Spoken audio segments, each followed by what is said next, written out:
నేను దాన్ని ఇప్పుడు జరుగుతున్నటువంటి ఏదైతే మన ఈ పెద్ద మనిషి ఇల్లు, రంగనాథ్ గారి ఇల్లు, ఇగో ఇది మ్యాప్, ఈ బ్లూ కలర్ లో, ఇగో ఈ బ్లూ కలర్ దగ్గర ఉందని చెప్పినో, ఈ థిక్ బ్లూ దగ్గర ఉన్నది ఇంటికాడ ఉన్నటువంటి చెరువు దగ్గర ఇల్లు.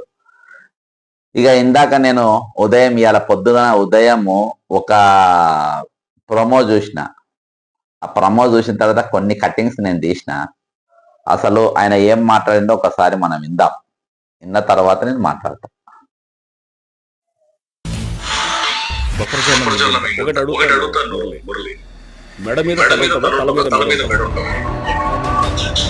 మాకు తెలియదు మెడ మీద తల ఉంటుందో తల మీద మెడ ఉంటుందో, నువ్వు నాకు చెప్పాలి. ఇప్పుడు నేను చెప్తా. అందుకనే నేను ఫస్ట్ నేను అడుగుతుంది ఏంటంటే, ఈ లొల్లంతొద్దు. నేను నా దగ్గర ఉన్న డాక్యుమెంట్స్, ప్రూఫ్స్, మ్యాప్లు, జీవోలు అన్ని పట్టుకొని వస్తా. హైడ్రా ఆఫీస్ అంటే Hydraa office, municipal minister chamber అంటే మున్సిపల్ మినిస్టర్ ఛాంబర్, అంటే అది రేవంత్ రెడ్డి గారు. హెచ్ఎండి అంటే హెచ్ఎండి అలా, జిహెచ్ఎంసి అంటే జిహెచ్ఎంసీలా. ఓకేనా? మీరు ఎక్కడ అంటే అక్కడ. హైడ్రా ఆఫీస్ అంటే హైడ్రా ఆఫీసు. లేదు ప్రెస్ క్లబ్ అంటే ప్రెస్ క్లబ్. ప్రెస్ క్లబ్ అంటే నేనే పైసలు పెట్టుకుంటా. నేనే 3000 4000 అయితే నేనే ఖర్చు పెట్టుకుంటా. మీరు ఎక్కడన్నా రంగనాథ్ గారు, నేను ఇంకొకసారిగా ఈ సబ్జెక్టే మాట్లాడిగా, ఈ సబ్జెక్టే మాట్లాడ. మీ దగ్గర ఉన్న డాక్యుమెంట్లు అన్ని తీసుకొచ్చుకోండి. ఈ డాక్యుమెంట్లు అన్ని తీసుకొచ్చుకోండి, నేను నిరూపణ చేస్తా. ఇవాళ పెద్ద మనిషి చెప్తాడు, మెడ ఉంటే తలకాయ ఉంటుందో, తలకాయ ఉంటే మెడ. తలకాయ నాది బరాబరే ఉన్నది. అర్థమైందా? తలకాయ ఎక్కడ ఉండదో అందరికీ తెలుసు. రంగనాథ్ గారు, ఇప్పుడు ఇది మ్యాప్, ఇగో ఇది నేను మ్యాప్ చూపెడుతున్నా. ఓకేనా? మ్యాప్ మెడ పైన ఉన్నది.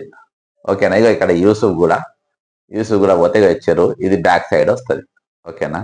ఈ యూసుఫ్ కూడా అనేది ఎక్కడైతే మీకు కనబడుతుందో దాని పక్కనకెళ్ళి, దాన్ని ముందుకెళ్ళి వాళ్ళు కట్టుకుంటూ వచ్చారు. యూసుఫ్ అక్కడికి వెళ్ళి మధురా నగర్లా వీళ్ళ ఇంటి పక్కన నాలా ఉందా లేదా ఫస్ట్ అది తెలియదు. అరుగు పరుగులే నాలా అని ఏదైతే ఉంటుందో అది ఎక్కడుంది, అది ఉందా లేదా? అరుగు పగులు నాలా అనేది ఏదైతే ఉందో అది మీ ఇంటి పక్కన ఉందా లేదా? ఈరోజు నువ్వు మీడియా వాళ్ళందరినీ అక్కడికి వచ్చి కూర్చొని మాట్లాడినావు. మరి డాక్యుమెంట్లు ఎందుకు చూపెడతలేవు? పేపర్స్ ఎందుకు చూపెడతలేవు? ఇందులో కొట్టి నేను కొన్ని ప్రమోలో తీసిన. ఆయన ప్రమోలు ఇంకా ఫుల్ వీడియో అప్పుడు నేను కూడా మొత్తం అంతా మాట్లాడతా. ఇప్పుడు ఒక్కొక్క స్టూడియోకు తిరిగి, ఇప్పుడు అందులో సరే నేను కూడా అదే ఐ డ్రీమ్స్ నన్ను కూడా పిలిచిండ్రు. ఇప్పుడు మురళి గారు నన్ను చేయలే కానీ వేరే మేడం నన్ను ఇంటర్వ్యూ చేసింది. అందులో నేను సాక్ష్యాలు, జీవోలు అన్ని చూపించిన. అందులో పోయినాని ఈయన కూడా అలా పోయిండు. కాకపోతే ఈయన బొకే ఇచ్చి చెప్పిండ్రు, నా అంతటా నేనే పోయినా అందులో పైకి. మేము విఐపీలం కాదు కదా. సరే ఈయన ఏమన్నాడు ఒకసారి వేలాది మంది ఇల్లు ఉన్నాయి. అది 2008 నుంచి నడుస్తున్న ఇష్యూ. అది హైకోర్టు పరిధిలో ఉన్నటువంటి అంశం. సో దాన్ని ఏదో చూపించి ఇదిగో అక్కడ మీరు కూర్చోట్లేదు, ఇక్కడ జనాలు మీరు దేని గురించి చేస్తా ఆయన చెప్పింది. ఈయన నేను మళ్ళా దీన్ని ఫుల్ ప్రమో వినిపించుకుంటా. నేను ఒక్కొక్క పాయింట్ చెప్తా. దేని గురించి చెప్పినంటే తిరుపతి రెడ్డి ఇల్లు గురించి చెప్పిండు. 2008కి వెళ్ళి నడుస్తుంది, అక్కడ చాలా ఇల్లులు ఉన్నాయి, అవి చేయాలని. మళ్ళీ ఈ పెద్ద మనిషి ఇంకో మాట ఏం చెప్పిండో ఒకసారి ఇద్దాం.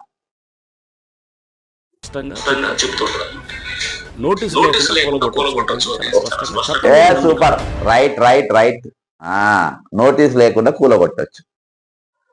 ఇప్పుడు ఏమన్నాడు ఒకసారి మన జాగ్రత్తగా వినాలి, ఎందుకంటే ఈయన సూపర్ ఆఫీసర్ కదా. వేలాది మంది ఇల్లు ఉన్నాయి. 2008 నుంచి నడుస్తున్న ఇష్యూ. అది హైకోర్టు పరిధిలో ఉన్నటువంటి అంశం. సో దాన్ని ఏదో చూపించి ఇదిగో అక్కడ మీరు కూర్చోట్లేదు, ఇక్కడ జనాలు మీరు వస్తున్నారు. రంగనాథ్ గారు యూఆర్ ఫెయిల్డ్. ఈ ఒక్క సబ్జెక్ట్ లో నువ్వు ఫెయిల్ అయిపోయినాయి. తిరుపతి రెడ్డి ఇల్లు కూలగొట్టనికంట అది 2008కి అక్కడ పంచాయతీ నడుస్తుందంట, కాబట్టి అది కూలగొట్టలేదంట. మళ్ళీ ఈయననే అంటాడు, జిహెచ్ఎంసీ గైడ్ లైన్స్ క్లియర్గా ఉంది, మేము నోటీస్ ఇవ్వకుండానే కూలగొట్టొచ్చని. నోటీస్ ఇవ్వకుండా కూలగొట్టాలని నువ్వు అనుకున్నప్పుడు మరి తిరుపతి రెడ్డికి నువ్వు నోటీస్ ఎందుకు ఇచ్చినావు? మీరు నోటీస్ ఎందుకు ఇచ్చిండ్రు రంగనాథ్ గారు చెప్పండి. మీరు నోటీస్ ఎందుకు ఇచ్చిండ్రు? మీరు నీ ఇంటికాడికి మీడియా వాళ్ళందరినీ తీసుకుపోయి నీ ఇల్లు చూపించి, నీ ఇంటి పక్కన నాలా చూపించి, ఆ నాలా కాంచి నడుచుకుంటే పోసారి నేను చూపెడతా దాని కథ అంతా. అసలు ఇప్పటిదాకా మీరు చెప్పని వాయిస్ ఏంటంటే మీరు హైడ్రా కమిషనర్ గా ఉన్నారు. అసలు పెద్ద చెరువు విస్తీర్ణం ఎంత, అది మీరు ముందుందని చెప్పలే. నేను అది బయట పెట్టినాక మీరు మొదలు పెట్టిన చిలుక పలుకులు. ఈరోజు అసలు ఆ చెరువు విస్తీర్ణం ఎంత, ఇప్పుడు ఎంత ఉన్నది, పార్క్ ఎంత కట్టిండ్రు, దాని బఫర్ జోన్ ఎంత, దాని FTL ఎంత, తక్కిన చెరువులను కూలగొట్టేటి అన్నిటి ఎంత. ఈరోజు చాలా అంశాలు మీరు వీటిపైన చట్టాలు ఏవి లేవా?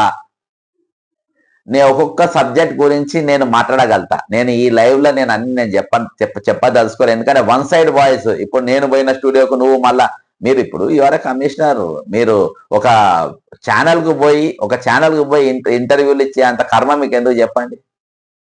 మీరే అన్నారు కదా యూట్యూబ్ సోషల్ మీడియాలలో కొంతమంది నా మీద ప్రచారం చేస్తుండ్రు అని చెప్పి మీరే అన్నారు. ఇవాళ మీరే అని మళ్ళీ మీరు ఆ సోషల్ మీడియా ఆఫీసర్లకు మీరు ఎందుకు తిరుగుతాను చెప్పండి? ఐ డ్రీమ్స్ అంటే సోషల్ మీడియానే కదా, ఆఫీస్కి ఎందుకు తిరుగుతాను చెప్పండి? అందరికి చెప్పుకుంటా. కాబట్టి అక్కడ మీ తప్పు ఉంది, మీరు అందులో దొరికిపోయినరు. ఇవాళకి మీ అహం దాన్ని ఒప్పుకోకుండా చేస్తుంది. కాబట్టి ఇది కరెక్ట్ కాదు. నేను ఒకటి ఇందులో కొన్ని అంశాలు ఏవైతే మాట్లాడిండో, అంటే ఇది ప్రొమో కాబట్టి ఒకటే, నేను ప్రొమోనే ఇంత సీరియస్ గా తీసుకున్నా అంటే ఇక వీడియోని ఎంత సీరియస్ గా తీసుకున్నా చూడండి. ఇక నేను ఎట్టి పరిస్థితులలో రేవంత్ రెడ్డి గారు మేము చెప్తున్నా, ఎట్టి పరిస్థితులలో నేను హైదరాబాదితులను నాకు ఎవరు కాంటాక్ట్ రాలేదు, కొంతమంది వచ్చారు. అయినా కానీ ఇవాళ ఒక డెమాలిషన్, ఒక ఇల్లు, ఒక డ్రీమ్, ఒక జీవితాంతము ఒక మనిషి వివాహం, ఉద్యోగం, వివాహం తర్వాత ఇల్లు అనేది ఒక డ్రీమ్ ఉంటుంది భార్యాభర్తకు, ఒక కుటుంబాన్ని. రేవంత్ రెడ్డి అసలు అవసరం లేదు కానీ మందిర్లు మొత్తం కబ్జా చేసే కానీ నీ సంగతి నీకేంది కానీ మామూలు ఒక సగటు జీవి ఇల్లు కట్టుకొని ఆ డ్రీమ్ను మీరు కూలగొట్టేసాను. ఆ డ్రీమ్ను ఎట్లుకుంటాం మేము? అర్థమైందా? ఎట్లుకుంటాం చెప్పండి?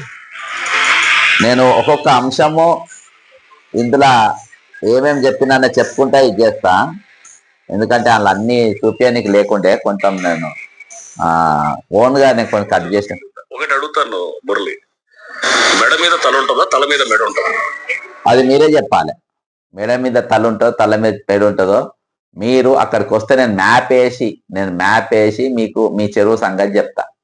ఇవాళ HMDAలా ఆ చెరువు గురించి ఎందుకు లేదు, GHMCలా ఆ చెరువు గురించి ఎందుకు లేదు, ఇరిగేషన్ల చెరువుల రికార్డు ఎందుకు లేదు, ఆ చెరువు ఉందని హైడ్రా కమిషనర్ గా మీరు ఎందుకు చెప్పలేదు? చెరువుల పరిరక్షణే మీ పనిగా మీరు పెట్టుకున్నారు కదా, అక్కడ ఉందని అక్కడికెళ్ళి మీరు ఎందుకు మొదలు పెట్టలేదు? నాది కిలోమీటర్ ఉందని చెప్పి నేను అన్న తెల్లారా మీరు ఆ స్టేట్మెంట్ ఇచ్చింది కదా, మరి దాని తర్వాత మీరు ఆ సబ్జెక్ట్ ఎందుకు ఎత్తలేదు? నంబర్ 1.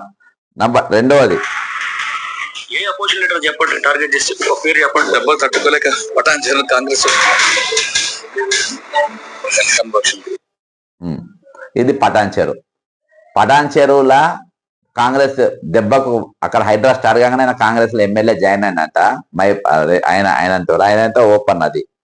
సరే, ముందు వాళ్ళకి చెప్పారు, నోటీస్ కొట్టారండి, లేదంటే డైరెక్ట్ గా 405 GHMC యాక్ట్ చాలా స్పష్టంగా చెప్తుంటారు అనమాట. నోటీస్ లేకుండా కూలగొట్టచ్చు అనేసి చాలా స్పష్టంగా చెప్పింది కదా.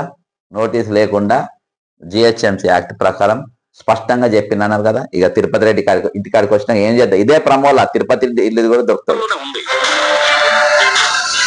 నాగార్జున ఇంట్లో మీకు ఇలాంటి ఫోన్ రాలేదు, ఫోన్ ఆఫ్ చేసి పెడతాం. మేము విల్లాస్ కొన్ని చోట్ల షెడ్స్ కొనుగొట్టినప్పుడు చాలా అప్రూవల్ వచ్చింది. అరే పేదవాళ్ళని కొడుతున్నారు, మిడిల్ క్లాస్ వాళ్ళని కొడుతున్నారు, లోన్లు తీసుకున్న వాళ్ళు కొడుతున్నారు. ఆ లోన్లు మీతోనే కట్టిపిస్తాం మేము, మీతోని రేవంత్ రెడ్డి గారితోనే కట్టిపిస్తా. చేసినప్పుడు బిడ్డకి ఎన్ని మనం ఎంక్వైరీ చేస్తాం, కానీ అమాయకులు కొనుక్కొని ఇక్కడ ఏం పాయింట్ మాట్లాడిందంటే మళ్ళీ ఒకసారి ఇందాం. ఇది పెళ్లి చేసినప్పుడు బిడ్డకి ఎన్ని మనం ఎంక్వైరీ చేస్తాం, కానీ అమాయకులు ఓకే అవన్నీ ఎంక్వైరీ చేసినాకనే చేసుకుంటారు. ఎక్కడెక్కడ ఎంక్వైరీ చేస్తారు? లోన్ ఇచ్చేట ఆయన ఆయన దగ్గర ఉన్నటువంటి లీగల్ టీమ్ను, లీగల్ అడ్వైజర్ ఎవరైతే ఉంటారో అడ్వకేటు, అది ఆయన బార్ కౌన్సిల్ మెంబర్ అయి ఉంటాడు. ఆయన హెచ్ఎండిఏ ఆఫీస్కి పోతాడు, అక్కడ క్లియర్ సర్టిఫికేట్ తీసుకుంటాడు. జిహెచ్ఎంసి పోతాడు, ఆడ పర్మిషన్ చూసుకుంటాడు. రిజిస్ట్రేషన్ ఆఫీస్ తీసుకుంటాడు, అక్కడ ఈఆర్టీ వరకు ఈసీలో ఏ పేరు ఉందని ఈసీ